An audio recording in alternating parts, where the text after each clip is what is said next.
بسم الله الرحمن الرحيم والصلاة والسلام على رسول الكريم. السلام عليكم ورحمة الله تعالى وبركاته, and welcome to Takaful online course. And today we shall carry on the discussions of the Sharia contract, and we shall start today with the Tabaru contract. So Tabaru'at contract also has an existence in the structure of Takaful, and Tabarru basically is a kind of a category in a Sharia contract which is normally discussed versus the exchange contract. So we have two main categories in Sharia contract. The first category is the exchange contract, عقود المعاوضات, such as sales and lease. And we have the tabarru'at contract, such as, for example, qard, hasan, and waqaf, and so on and so forth. So normally in Takaful we say this is a tabarru contract, but actually if you want to be precise, tabarru is not a contract per se, but it is a category of a contract. Similar to when you say we are using exchange contract. When you say exchange contract, it is a category, but the questions will be which contract in the category, is it sales or it is lease? It is the same when we say it is a tabarru contract. Fine, it is a tabarru contract, so it is a category. But what kind of contract under this tabarru category? Is it a qard, or is it a waqaf, or is it a hiba, or is it a kafala, or is it a ariya, or is it a rahan? Because all these are regarded from a Sharia standpoint as tabarru'at contract. But yes, in Takaful or in general, we say this is a tabarru contract, which is fine. But normally here we are referring to the donation, or precisely here we are referring to what's called a hiba. It is a kind of basically hiba. So let's talk a little bit what is a tabarru contract in overall, then we zoom to the related contract in this category. So we may say that tabarru contract is a contract opposite of exchange contract, as we just mentioned it now, and it is a word, it is a contract. Its word is derived from the word tabarra. You know, tabarru is coming from the word tabarra, the verb tabarra in Arabic, which basically the root of the word tabarru'at. Tabarru'at is a kind of plural. Its roots of its verb coming from the word tabarra, which means to give something voluntary to others. Now, if you give something on a voluntary basis to others, that's the tabarru contract.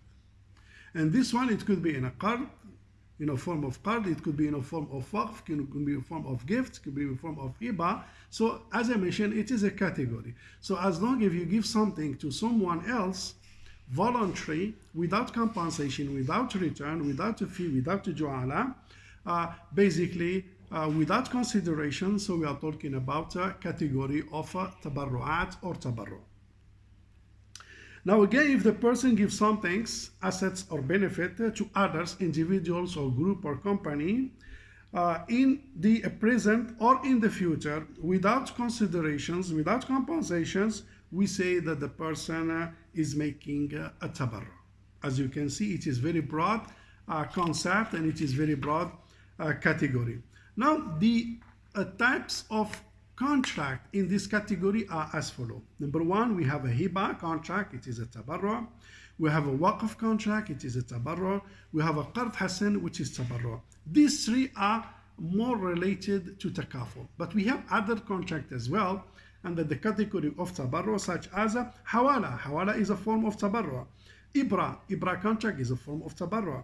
Kafala contract is a form of tabarru. Rahan is a form of tabarru. And al-ariya, borrowing assets, you know, for a personal use or for whatever temporary use, is a form of basically tabarru as well. So as you can see here, we have listed around 8 contracts of tabarru'at under the main category of tabarru. But category of tabarru is basically versus the category of exchange. And the exchange contract, we have a list such as sales lease, and tabarru'at contract is the category which has also a few contracts as we have just mentioned, such as waqf and qard. Now the most related contract from this tabarru'at contract to takaful are basically qard and hiba. Of course, waqf is there because of the model, but we are not really touching on that because model of waqf so far is being used, and I think in South Africa, in Pakistan, in some jurisdictions. So it is used as a model, as an underlying contract, but the contract that has been used to what's so-called operationalize the model of the waqf are mainly basically the hiba and the qard that we are going to discuss. Others, even though they are somehow related, but maybe will be discussed later on. As of these actions, we'll focus on qard, and maybe in the coming sessions we'll move to the hiba. So let's talk about qard briefly, concept-wise, and where the qard has been deployed in the Takaful business operation. So number one, waqf qard is known as a qard hasan, or free interest loan, and it is a kind of what's so-called ownership transfer, funds or money transfer to the person with the condition that he will return this amount upon demand or at the agreed upon time in a similar assets or a similar benefit or a similar cash without generating any kind of return or income or benefit as a result of this kind of extensions, which is normally extended in the form of help and based on a voluntary, basically, and courtesy action from the person. Now, if you give, let's say, 10,000 to someone, we give him 5,000 to someone for 3 months. If you give him $5,000, so within 3 months, so after 3 months, by the end of the 3 months, if let's say there is a specific date or there is a range, or it depends, or upon demand, it depends what kind of arrangements the contract has been designed upon. But anyway, let's talk about 6 months. You give 5,000 US dollars for 6 months. So by the end of June, by 30 June, basically, you're supposed to return back 5,000 US dollars to the lender. So you will give back the same amount, 5,000, without any kind of benefit or additional, basically, benefit or surplus that you may generate from this kind of fund. You are not under the pressures, under the obligation to give that 5,000. It is a kind of voluntary actions. It is again a courtesy from you. It is a form of help and assistance. It is a form of tabarru actions. You are not the obligation to do that, but from Sharia standpoint, you are encouraged, of course, to help others. So if you execute the contract of qard and you extend that money, basically you are not allowed to use that money as a means to generate additional income and benefit for you. If that's the case, it may tantamount to what's so-called riba. As a result of that, the stipulation of an access for the lenders in the loan is prohibited from a Sharia standpoint. So if you give 5,000, you're supposed to get 5,000, not 5,000 plus. And this access, prohibition access, whether it is in a form of quality or quantity, the prohibitions, whether it is the access of tangible or benefits, even I give you 10,000, 5,000 US dollars, but when you give back to me, you give me 5,000 and 1 pen. This is riba because 1 pen is something that you are benefiting from, provided, of course, it is stipulated as a conditions. And whether this access is stipulated at the time of the contract, so it will be riba, or it is not stipulated, but upon returning and the satisfactions of returning the money may impose additional what so-called conditions. That one also tantamount to riba. And whether the stipulation is in a form of writing agreed upon or a side arrangements or customary practice, basically it will not be allowed. In the bottom, the bottom of this, and in a nutshell, is that if you give 5,000, basically you're supposed to get back 5,000, and that's it.